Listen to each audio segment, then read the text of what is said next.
Today with me in SM Supermarket. We got it all for you.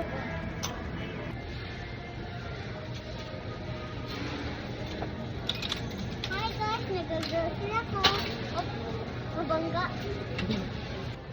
Hindi na kailangan bumili nito sa TikTok shop kasi nakabili na ako sa SM store sa grocery store.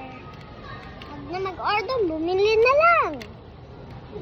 Guys, I'm here in the meat section and I have milk for my baby sister, milk, diapers, sumo, my bread, pancit canton, more pancit canton, and noodles,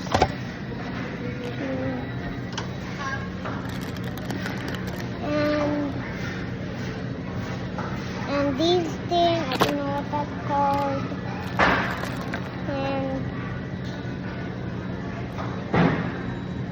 and some corned beef, and sausage, chips, and these cereals from the cereal section. It's from SM grocery store at cereal section. Don't need to buy at TikTok shop. Just a watch. Try it and cool. Moldy.